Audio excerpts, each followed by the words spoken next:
Merry Christmas, digital world, and welcome back once again to another episode of Spliced In Later, the second of a few episodes this week as we wrap things up heading into the much anticipated Christmas break, which I'm sure everybody is looking forward to, whether it's getting presents, eating food, or just pissing around and doing nothing, which I can't wait to do that. But for this week, I'm trying to wrap up as many things as possible so I don't have to check in with you again, which I'm sure you will be pleased to hear.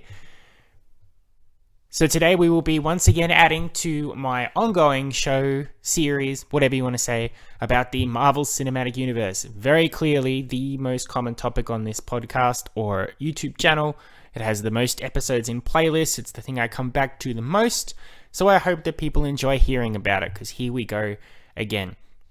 If you are unfamiliar though, I have been going back through the MCU or looking at the new MCU stuff and basically giving my thoughts and opinions. If I'm going back through the older stuff, like the older movies, I tend to talk about their history and shaping the Marvel Cinematic Universe and why I like them, which I haven't done much of. I think I've only made it through the first 5 films, so we will have to get back to that at some point very soon. More recently, though, I have been looking into the new stuff quite frequently because it aligns with my current going of reviewing new stuff, especially the movies. There's been 4 MCU movies this year, and most of them have been outstanding films. If you want to check out those reviews, they're available somewhere if you have a look. But aside from that, we've also been really delving into Disney+. This was the first year for Disney+ to really launch its MCU shows after their failed attempt last year when literally nothing was able to be made or come out because of reasons we all know. Whereas shows in the MCU have existed and do exist, despite what people say about canon. Shows such as Agents of S.H.I.E.L.D., Agent Carter and Inhumans on ABC, or Daredevil, Jessica Jones, Luke Cage, Iron Fist, The Punisher, and The Defenders on Netflix, or even other outlets such as Runaways on Hulu, Cloak and Dagger on Freeform, or Hellstrom on Hulu as well, I think. We don't talk about Hellstrom, except when I do when I get to that point, but boy oh boy, was that a misfire. But once Marvel Studios sort of took in Marvel Television, it folded it into itself. It decided it was going to take on the television making shows as well, and would focus a lot more on adapting it into the continuity of the movie. So characters would jump from movie to TV show much more frequently and more seamlessly than what had been done before. And furthermore, the side characters from the movies were going to get their own shows and their own fleshing out. So this is the 5th... Oh, I should say, what are we talking about? We're talking about Hawkeye, which just wrapped its last episode of its 6-episode run only moments ago. It is the 5th show that has come out on Disney Plus this year set in the Marvel Cinematic Universe. 5! I'm pretty sure there's only been maybe 2 months this year that haven't had some form of a Marvel Cinematic Universe TV show episode at some point. And for the most part, it has been a very successful run, I think, too. So you had WandaVision at the start with Wanda and Vision, the Scarlet Witch, their sitcom/horror/magic show. Then you had Bucky and Sam had their own show, The Falcon and the Winter Soldier, which looked at the legacy of Captain America as well as the post-traumatic stress of Bucky. Then you went into Loki, which really delved into the first big aspect that the MCU was tackling at the moment, which is the multiverse, which is spilled out into the next show, What If, which was an animated show showing what things would be like in different parts of the multiverse if characters had made different choices. The multiverse clearly is going to be the next big thing that'll be coming up a lot, as referenced in my recent review for Spider-Man No Way Home and the upcoming film Doctor Strange in the Multiverse of Madness. And Hawkeye now is the last show that's capping out of 2021, obviously focusing on Clint Barton, aka Hawkeye. Now the Disney Plus shows, I think, have been relatively good, if a bit flawed, in terms of finding that groove that makes a TV show good. Because I don't know, some of these shows are designed to just be limited series, and others are probably planned to be first in a series of seasons. But no one knows that going in. In fact, the only one that has been confirmed for a season 2 is Loki, and that didn't happen until the end of the first season. So as such, I think each show has done really well at expanding the characters that it's focusing on. Characters like Wanda, Vision, Bucky, Sam, Loki, and even Clint.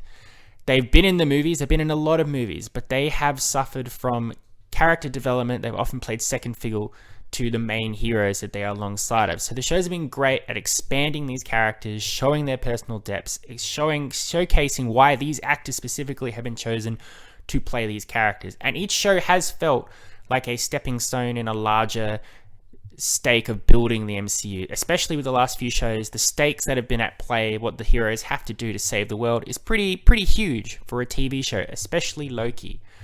But it suffers with the weekly release. I've said this before, Netflix shows were great because they would drop all the episodes in one day. So you could spend a weekend watching all the episodes, binge watching them, which means that everything you're watching stays fresh. Because I have to watch each one of these episodes week after week after week, I have to try and remember all the things that are going on. There is a lot going on in these shows.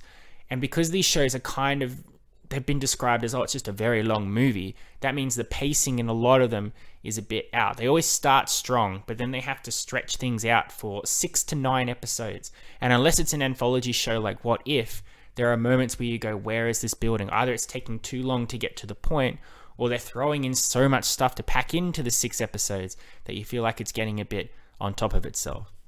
WandaVision was great for the setup of sitcom. As it went into the ending, though, it fumbled the ball in what it actually wanted to be and what the whole moral and story was. Bucky and Sam had a great show in Falcon and Winter Soldier, but it knew what it wanted to do at the end of the show right at the start, so it didn't really know what to do. It spun its wheels a bit to get to that point, and a lot of characters were left at the wayside or didn't need to be included. Loki felt extremely slow, but looking back on it, I feel now that that's because it's always designed to be more than a one-season show. But I didn't know that, so especially that last episode, it felt like we weren't getting anywhere, and then to just slap a Loki will continue in season 2 at the end felt a bit of a cop-out. What If was definitely more successful in terms of self-contained stories. It was just whether the stories themselves were enjoyable. I really liked the episodes around Peggy Carter as Captain America or Doctor Strange if he went insane. Wasn't a fan of Thor if he was a party douchebag or something like that. So naturally now with Hawkeye, the 5th show, you go in with a sort of expectation and an idea of what it's going to go, but you never really know because each show has felt different either. So, knee-jerk reaction, what did I think of Hawkeye? I really liked it in the end. It had me worried a bit in the beginning, but I think it managed to wrap things up better than I expected it to. There's still some characters that felt a bit unutilized or fell to the wayside, but overall, I think it was probably the most successful show of the bunch that have come out this year, which is saying a lot because 2 weeks earlier, I was saying that this might be my least favorite show, simply because I didn't really see where the show was headed, and I felt like it was just getting a bit over the top in everything it was throwing in. But reflecting on it, contemplating it, seeing the last episode now and how they wrapped up all the different storylines, I thought it was pretty good. In fact, I dare to say it was great.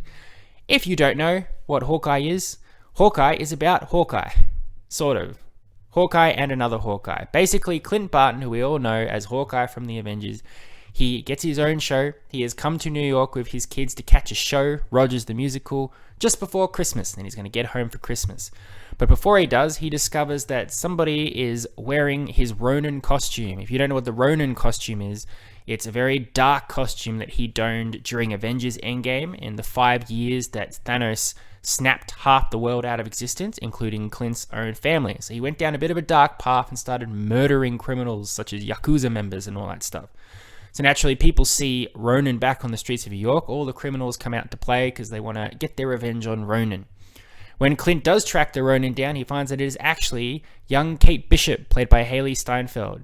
She is a young woman who is very, very, very inspired by the Hawkeye hero and very much has spent her entire life training to be like him, because when she was a kid, she saw Hawkeye fighting and saving the world in the Battle of New York and the Avengers, and she was particularly inspired by him. She has a very good point she makes in these later episodes of Hawkeye, which the reason why Hawkeye is so inspiring to her is because he is just a guy. He's not a god. He doesn't have super soldier serum. He doesn't have a special powered suit or gamma radiation. He doesn't have real special skills. He's just a guy who's good, a guy who is good with a bow and arrow, showing that anyone can be a hero if they step up to that. However, Kate's view of how Clint should be is starkly different to who Clint is as a person. He has hearing loss, he's tired, he's still recovering from that 5 years without his family and the terrible things that he did.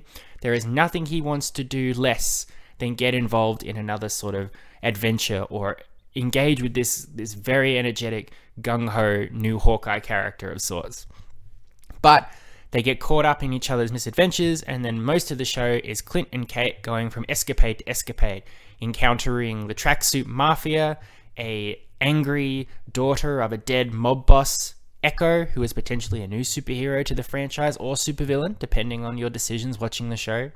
Plus Kate's own mysterious family, including her mysterious mother and her potential new stepfather, Jack Duquesne, alongside with a mysterious assassin who's coming after Clint Barton, and also a figure on top of everything else called Uncle, who seems to be pulling the strings and has this fear and gravitas that Clint potentially has a backstory with, that is embroiled with Kate's family in some way, who is building towards this eventual showdown with everything going on, just to wrap things up so that Barton can get home in time for Christmas. Because at the end of the day, this is also a Christmas show. It is a Christmas story full of Christmas songs, Christmas visuals.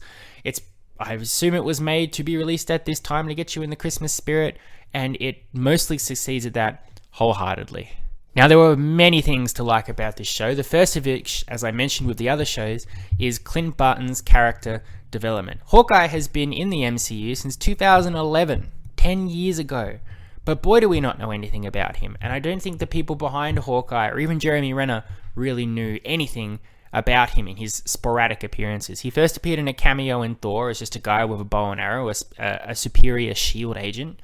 And you saw him, you'd go, okay, that's a superhero. He'll probably be an Avenger. And lo and behold, he was in the Avengers. But he spent most of that movie brainwashed by Loki. And only eventually towards the end did he break the spell and join up. And then he wasn't seen again until he showed up in Avengers Age of Ultron, where Joss Whedon, the director, decided, I really didn't give Barton much to do in that first movie. Hey, why don't he have a family now? He's a family man. He loves his wife and his daughter and his son and his oncoming newborn baby. And he also doesn't want to be an Avenger, even though he hasn't been an Avenger that long. He wants to retire. Okay, that sounds good. But then he shows up in Civil War and he goes, no, actually, I want to fight. I want to be on Team Cap, even though that is strikingly the opposite of my wanting to stay out of the spotlight to protect my family. I guess that bond that I built with Wanda Maximoff, even though I only hung out with her for a couple of scenes, is very important to me. And then he's gone again. He's not even in Avengers Infinity War because he's hiding out. He made a deal with the government to not be a superhero to protect his family, only to repop up again in Avengers Endgame, where he's suddenly the murderous Ronin because his family was blipped out, and he kills indiscriminately, which is very interesting, but they never delve much into that because they want to turn Endgame into the time heist funny movie that it is. So you can't have dark, brooding Clint there. You've got to have the Clint that everyone kind of sort of knows from the Avengers, but not really. So you come into this, and really, you don't know who he is. So boy, does this show help to do that. It really hammers home the few things we do know about him, which is that he loves his family. He's a big family man. He loves his family so much, and he's missed them so much. He just wants to spend Christmas with them. But we learn some more things about him. We learn that he is just a guy. All the battles he's been in have had their toll on him. He is world weary. He has been through a lot with the whole Ronin escapade, and he feels guilty about it because of the dark path that he went on. And despite the fame and fortune that being an Avenger has, he doesn't want anything to do with it. He seems caught in between being embarrassed about being an Avenger and being annoyed about being an Avenger. In Rogers the Musical, it says it straight up. They're describing all the Avengers characters and they say, Hawkeye seems like a nice guy, because that's really all we know. They go out into Times Square, whatever, I'm not an American, and they see the dressed up people on the street and they go, is that Hawkeye? No, that's Katniss Everdeen. He's very closed off and he doesn't want to really do anything at all except be with his family. But he's also a good person. He can't walk away from someone who clearly needs help, specifically Kate Bishop.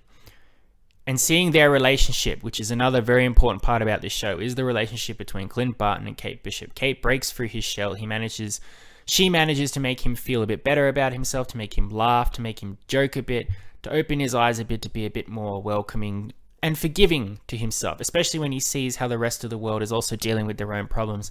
And maybe if things aren't as bad as he first seems it to be.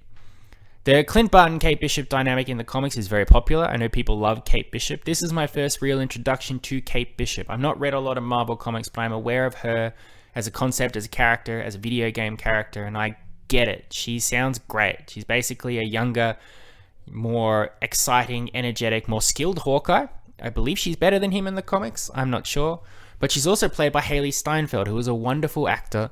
I love her in everything I've seen her in, all the way back to when she first appeared in True Grit. I especially love her voicing Gwen Stacy as Spider-Gwen in Spider-Man Into the Spider-Verse.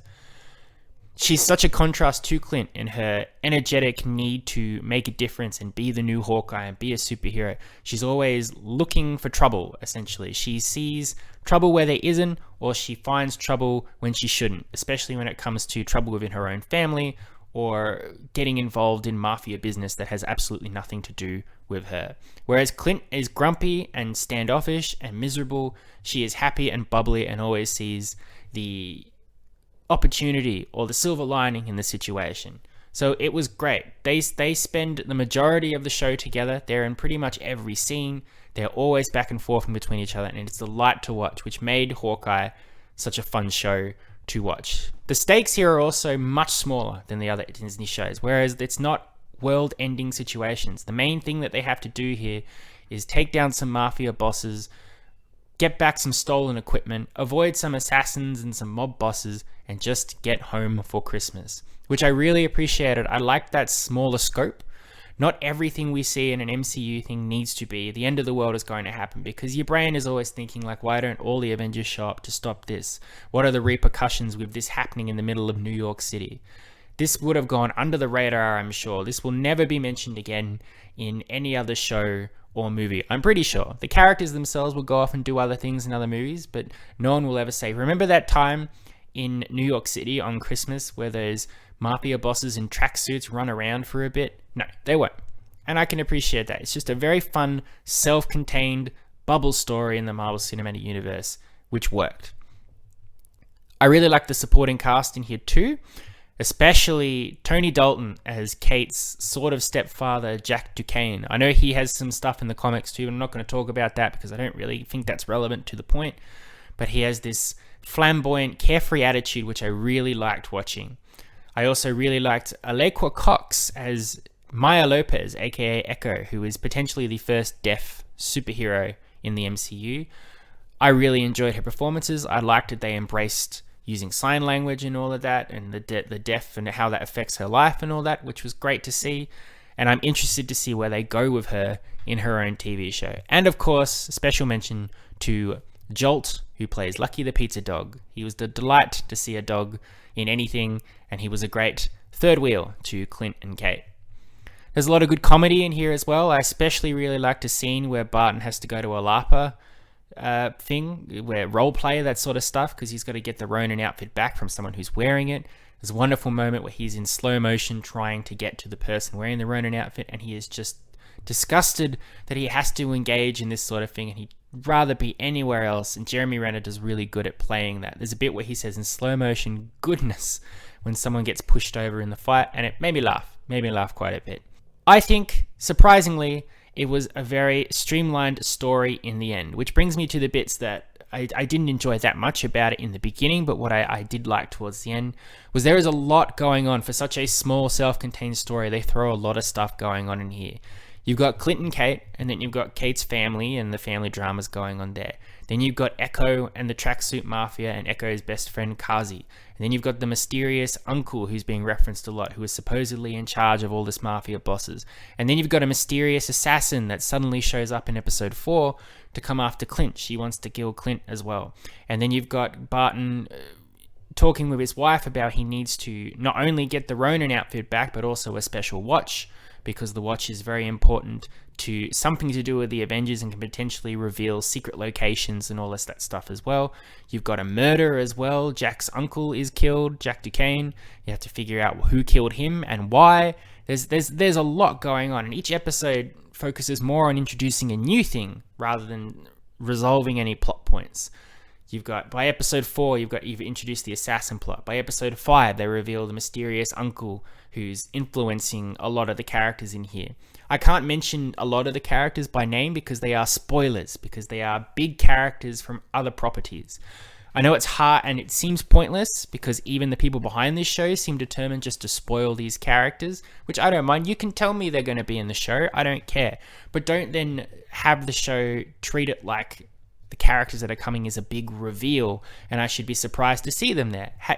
Embrace one way or another. Otherwise, you are unsuccessful in surprising me with the character reveal because I always knew they were coming, or you're sabotaging your own show by going, oh boy, wait till this person shows up. It really frustrated me.